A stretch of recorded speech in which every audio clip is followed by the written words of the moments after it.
Consider you are having one class, you have created one file packdemo.java.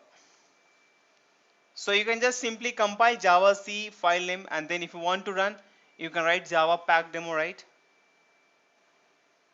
But what will happen in the case of if it is in package? If it is normal, this is good. So consider there's a one class packdemo. It is in package ABC. So we are getting one package ABC here.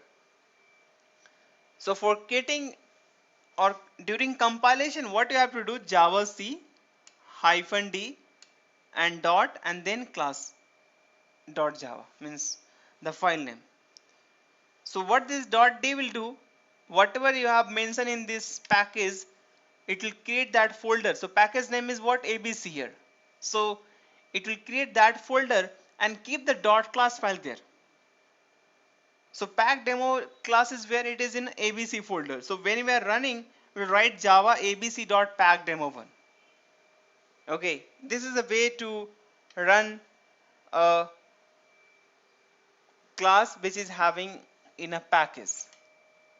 Now if you can see this one,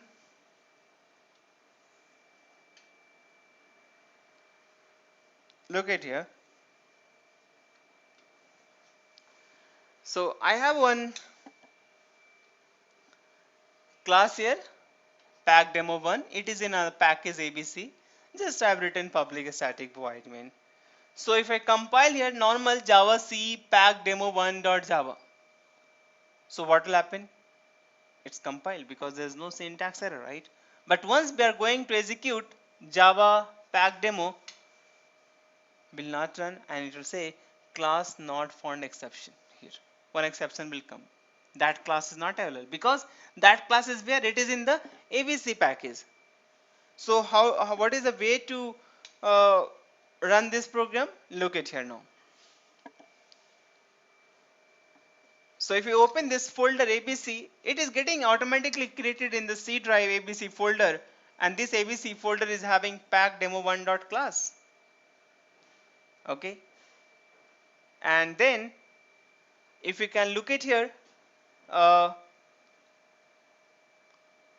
execution of this. So what we are doing here, Java abc.packdemo1. We're writing here like this, Java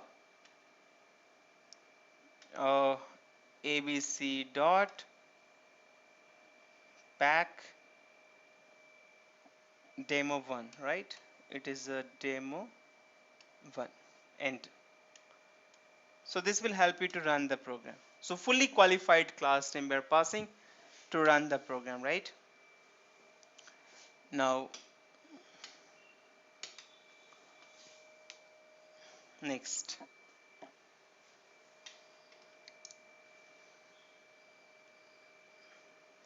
now consider in the package I have three classes. If you can look at here, I have a package P1, and this package P1 is having class C, class A, class B. So what will be my file name? C.java. Why? Because C is a public. Now we are compiling a Java C hyphen D dot C dot Java. So in this source file there is three class C, A, B, right? So all three dot class file will get created where? In the P1 folder. So automatically it will create a P1 folder and put all the class file there. So that is the options we are having hyphen D and dot representing the same location. This dot representing this location in C drive. If you are saying D drive, then in D drive it will create P1 folder and keep the dot class file there.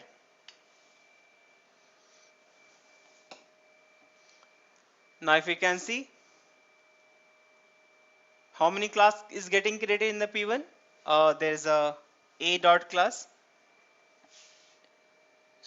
If you can look this P1, there is a dot class, B dot class and C dot class. Three classes getting created. So this is the one package 1. Now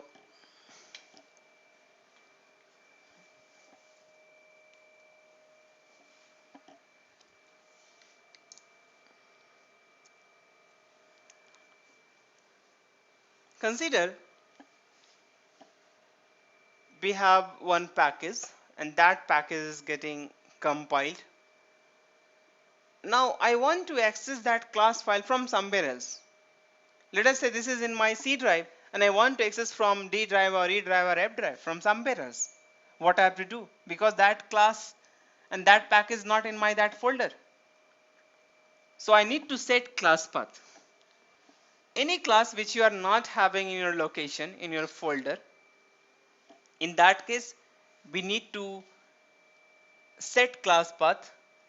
Okay, because whenever compilation happen, that time my compiler check the class file, and even if runtime also it checks the class file whether it is there or not. So there are some places where it checks the class file. First it is your current, I can just write here current folder. So it will check first in your folder whether you are having that class. Let us say you are having class ABC. Inside that I am using student S or customer C, some class, and I'm trying to create object. So first it will check current folder whether that student and customer class is there or not. Now it will check your rt.jar, that there is a one rt.jar in the JRE folder. When you install Java, there is a one JDK folder. Inside that JRE is there also, and inside the JRE there is a leaf folder. In the leaf folder there is the rt.jar. So this guy is having all the dot class file of Java, core Java only, not servlet JSP and all. So it will check this location too. Another is what? It will check a location like a class path. So even if it is not there, it will check the class path and it will find the class and then execute the program and then compile the program. So this is a way to get the class. So if it is not there, and if you make your own classes and you are having some in a package, you have to set a class path. If you can see this example,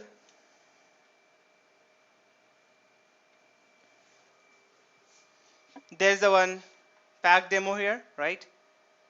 And then what we are doing now,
okay, so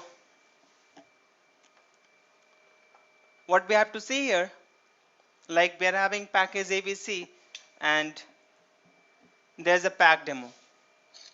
Now consider this whole program I am saving to where? It is in the C drive.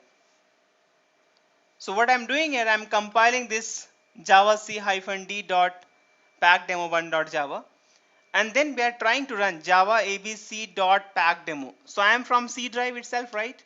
So there's no problem because ABC folder is in the C drive. But now let us see, I go to F drive. So from C drive I just say F colon. So it will come F drive here now, right? Now I just reach to F drive and I want to run the program. How I can run? So in that case I have to do set class path equal to c colon slash semicolon dot semicolon. What it mean? In a class path, we are having number of dot class file. Earlier has been set, someone has set. So semicolon dot semicolon represent that whatever it is earlier, it will remain there. Set my class is also, that is in C drive. And now from F drive, I am saying Java file name. So it will compile the program and run the program. Sorry, just it will run the program because already we have compiled there, right? Okay.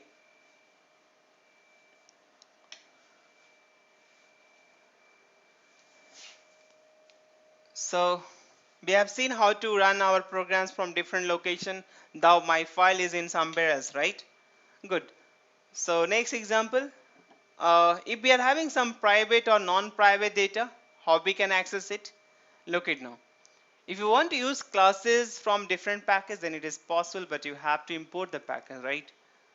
But even in that case, only you can access non-private members and methods. If you can look this code here,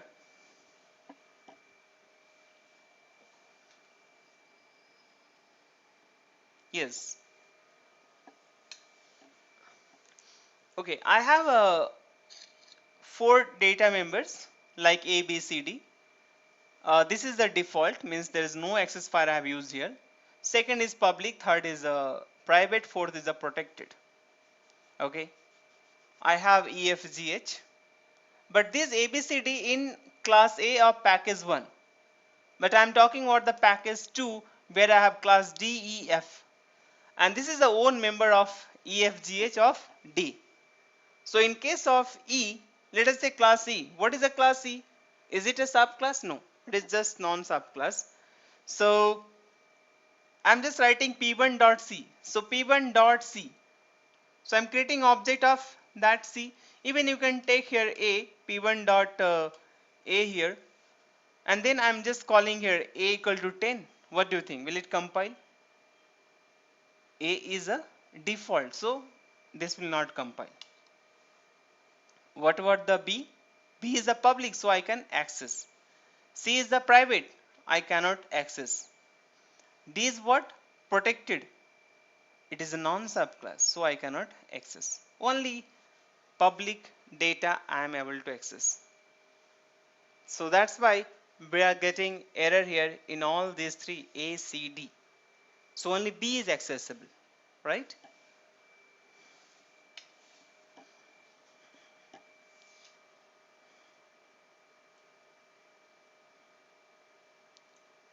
Once you comment, if you can see clearly here, if you are just commenting this line, okay, your program is compiling fine here, right?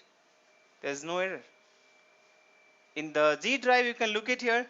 Now, in the case of F extending D, so F is extending D class. Now, what is the possibilities here? I am able to use only B and D. I am not able to use. So only B and D I am able to use. A I am not using. C I am not able to use because it is a private and default, right? So if it is a subclass, I can. Sorry, this is here. If it is a subclass, I can access the protected and public only. Clear? Okay. So